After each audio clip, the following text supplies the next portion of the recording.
All right, folks, let's go to North Carolina, which I keep calling the Alabama of the 21st century. Now, check this out. This is what they're doing now. Republicans in North Carolina, they're now trying to gerrymander the judicial seats. Yeah, okay, not just the state legislature. And I'll tell you how it's even worse. What they're trying to do in North Carolina, they're trying to craft these superior court positions to give them an advantage so they can then get the kind of court decisions to affirm the things they're doing in the legislature. That's how shameful the Republicans in North Carolina are trying to do. Now, of course, the plan to withdraw the state's judicial and prosecutorial districts was released by GOP lawmakers, folks, Sunday night. Sunday night, their Judiciary Committee passed it yesterday. Now it's headed to the full House for a vote. Democratic Governor Roy Cooper says it appears to be an attempt to rig the courts in favor of the GOP majority in North Carolina.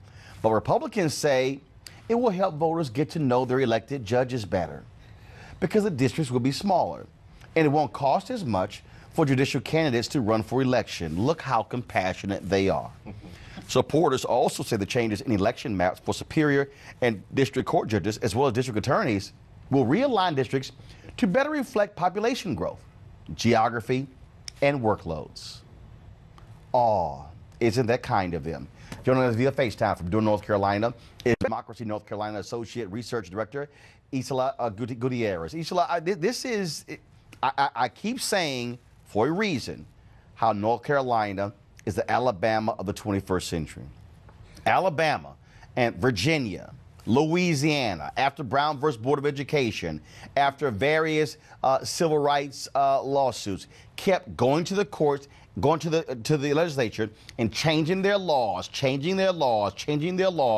in order not to advance civil rights. In North Carolina, what Republicans they're doing, they clearly are trying to screw voters and to destroy Democrats there to create these supermajorities. Yeah, it definitely seems like that. Everything the GOP, the majority party right now, is doing is an attempt to make North Carolina a one-party state. And as you said, you know, our General Assembly has now been smacked down 3 times by the U.S. Supreme Court, specifically about gerrymandering, about what they're trying to do to these judicial districts and these prosecutorial districts. And yet there seems to be no shame and no recognition that what they're doing is illegal and unconstitutional. What's also stunning when you look at what they're doing, North Carolina is not a solid red state. It's pretty much an evenly split state. You just had a Republican governor, now you have a Democratic governor. They've gone back and forth. And this is just brazen rigging of the system. And then to introduce something Sunday night and pass it yesterday, no thought. And I was following you guys' Twitter feed. There wasn't one speaker who spoke in support of these changes. That's right. Not one person came forward in support of the changes. Superior Court judges, DAs, members of the legal community, not one attorney or legal group was actually consulted, not even the Administrative Office of the Courts, the agency that administers the courts in North Carolina, was consulted about these changes. And yes, the committee substitute came out just, I think it was almost midnight on Sunday night.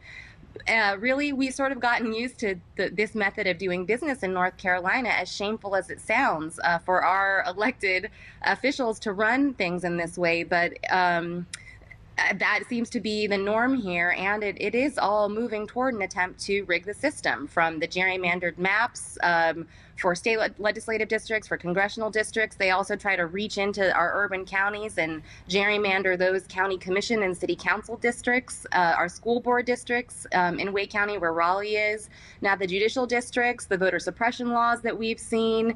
It's really breathtaking in its brazenness and scope what the GOP is trying to do in North Carolina.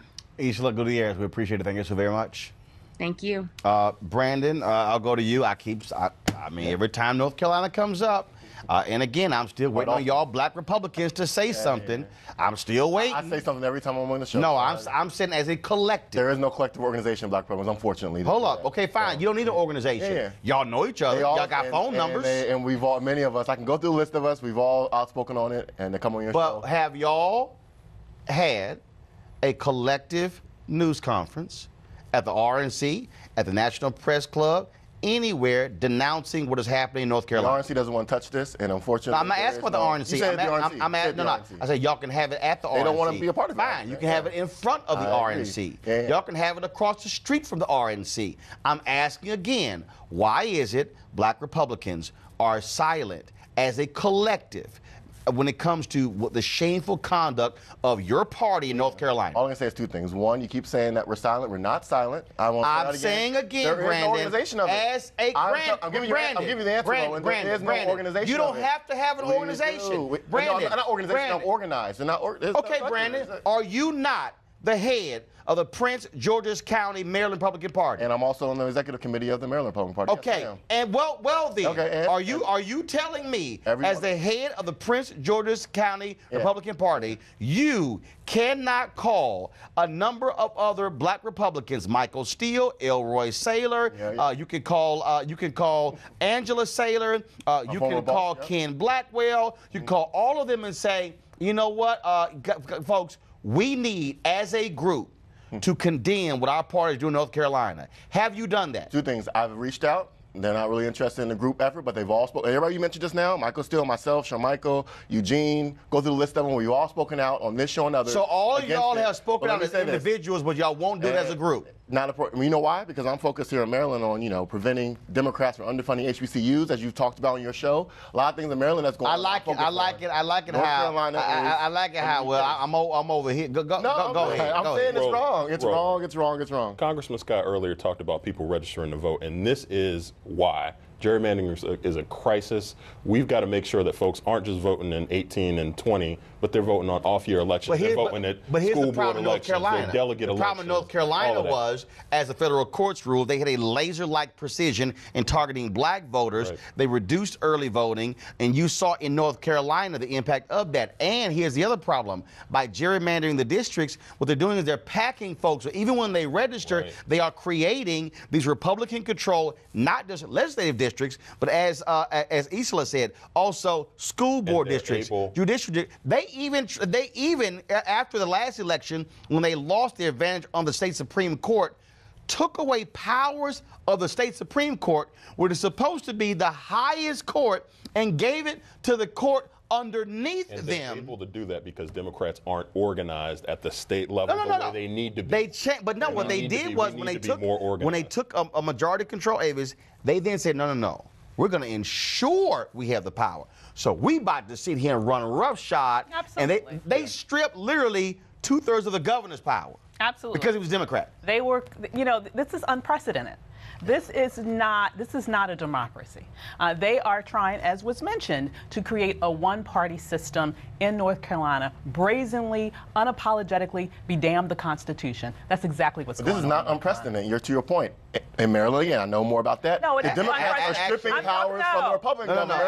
Gerrymandering. Hold on. Let me finish. No one comes close to North Carolina. Okay, you're right, but it's not unique to North Carolina. This is a problem across the country. No, she said. This is unique. You say it's unprecedented. No, it's not unprecedented. No.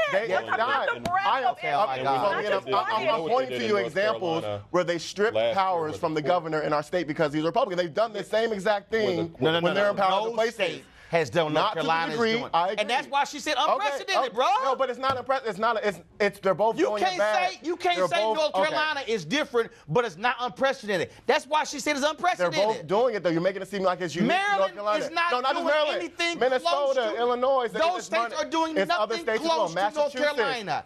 Look at the AP report. Alabama is not doing North Carolina's doing. The report has ranked Massachusetts. Go ahead, real quick. North Carolina. Remember last year during the election, they tried to make Sunday voting go away. They tried to make. No, they didn't try. They did. Right, exactly. They did. All of that. So they have made a. Right, and y'all still won't speak as a collective. You won't speak as a collective. Weekdays on TV One. I will never lie to you. Oh my God.